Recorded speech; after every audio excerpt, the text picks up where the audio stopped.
तम्मी जो आस्ते है आस्ते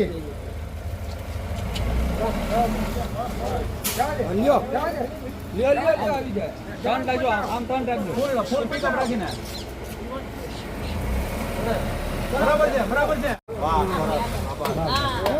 નમસ્તે મિત્રો, અમે ભાવનગર થી આવેલા છીએ। ભાવનગર થી આજે અમે દીવમાં ફરવા માટે સ્પેશિયલી આવ્યા છીએ, પણ જે દીવની હાલત જોઈ અમને દુઃખ સાથે કહેવું પડે છે કે જે દીવમાં અમે 10 વર્ષ પહેલા આવતા, જે દીવની જે ખુશનુમા વાતાવરણ હતું અને દીવમાં જે હરવા ફરવાની મજા આવતી, એ મજા સદંતર મરી પરવારી છે। કારણ કે અહીંના રસ્તાઓ જે કામ ચાલુ લોકો પાસેથી સાંભળવા મળ્યું કે ઘણા સમયથી આ કામ ચાલુ છે અને કામ પૂરા થતા નથી સમયે। અત્યારે 2 મિનિટ પહેલા અમારી ગાડી ફસાયેલી, સદનસીબે લોકલ દીવના વાસીઓએ અમારી સહાય કરી અને અમારી ગાડી જે ફસાઈ ગયેલી હતી રોડની નીચે ઉતરી ગયેલી હતી અને જે એન્જિનને ટચ થઈ ગયેલું હતું, એ દીવના લોકોએ અમને કાઢી અને મદદ કરી છે। એની માટે અમે દીવના લોકલ સ્થાનિકોનો અમે ખૂબ આભાર માનીએ છીએ। પણ દીવ પ્રશાસનને ચોક્કસ કહેવા માંગીશ કે વહેલી તકે આ સમસ્યામાંથી દીવના લોકો અને દીવમાં ફરવા આવતા લોકો માટે તાત્કાલિક આનો નિરાકરણ થાય,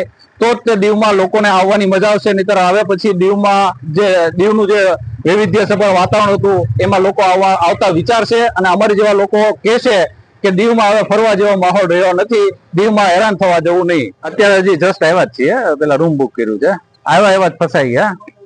પણ અહીંયા પાર્કિંગના ચાર્જ, દરેક જગ્યાએ પાર્કિંગના ચાર્જ અનહદ વસૂલવામાં આવે છે, જેના કારણે લોકો આવતા વિચારે છે કે ભાઈ આપણી ગાડીમાં ફરવું કે પછી રિક્ષામાં ફરવું, ગાડી મૂકીને રિક્ષામાં બેસવું।